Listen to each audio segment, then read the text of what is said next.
Et salut tout le monde, aujourd'hui on se retrouve dans une nouvelle vidéo théorie Loki. Et dans cette vidéo théorie, on va parler des pierres d'infinité. Mettons les choses dans leur contexte. Loki s'échappe de la salle d'interrogatoire de Bosnie. Enfin, c'est pas vraiment sa salle d'interrogatoire, je suppose, mais de la salle d'interrogatoire où Bosnie l'interrogeait tout simplement. Et se retrouve dans les bureaux de la TVA, certains bureaux de la TVA, parce que je suppose qu'il y en a beaucoup. Où on retrouve d'ailleurs le personnage de... je sais pas son nom, sincèrement je connais pas son nom, mais c'est pas bien grave. Il tient un chariot où il y a tous les objets confisqués par la TVA. Et quand Loki récupère son Tesseract, dans le tiroir, on a tout simplement des dizaines de pierres d'infinité.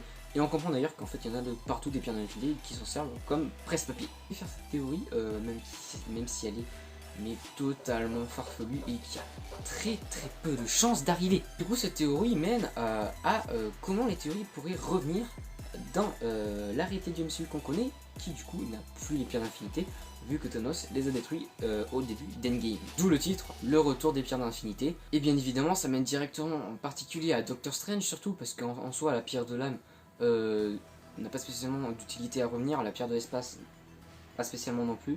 Enfin, en gros, il n'y a que la pierre du temps qui a vraiment d'utilité à Doctor Strange, car c'est une partie de son pouvoir pour arrêter, en l'occurrence, Galactus ou je ne sais quoi, qui je pense a le pouvoir d'arrêter Galactus.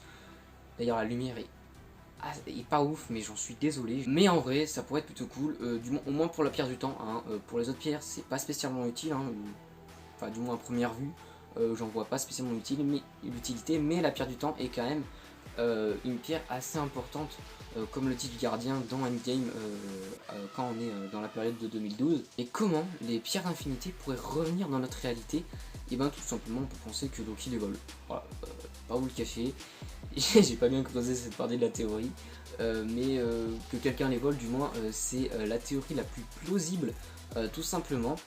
Et c'est ce que j'ai pensé directement quand Loki les a vus, j'ai pensé qu'il allait en prendre quelques-unes, même si du coup je pense pas que c'est le cas, et puis en soi ça serait un petit peu dangereux parce que tant qu'il est dans le monde de la TVA c'est pas dangereux, mais dès qu'il en sortira ça serait assez dangereux pour lui, je pense, de tenir des pierres d'infinité sans qu'elles aient un contour, on va dire, comme par exemple le sceptre, encore le Tesseract, ou encore l'œil d'Agamotto. Bref, j'en ai fini avec cette vidéo, pensez à liker, ça soutient la chaîne, même si ça sert pas à grand chose, mais ça soutient beaucoup la chaîne et ça montre que vous avez aimé la vidéo. Et également à vous abonner, c'est le meilleur moyen pour soutenir la chaîne et pour ne pas rater les prochaines vidéos, surtout qu'il va y en avoir beaucoup dans ces prochaines semaines, prochains mois. Commentez pour me dire ce que vous avez pensé de cette vidéo théorie et quel est votre point de vue sur cette théorie. Bref, moi j'arrête de causer et je vous dis à très bientôt pour une vidéo.